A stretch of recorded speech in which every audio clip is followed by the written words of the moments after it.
परेलचा नाव ऐकल्यावर मला काय दिलं आणि काय पोट आलं की ती मूर्ती ही मूर्ती बनवायचा हेतू माझा हा होता. एकतर ते जे रूप आहे ते आमचं दैवत आहे आणि ते भरपूर जणांच्यात आहे.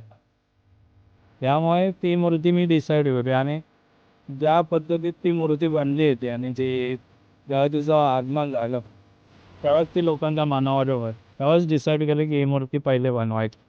मग मी यावर्षीची पहिली मूर्ती तीच बनव.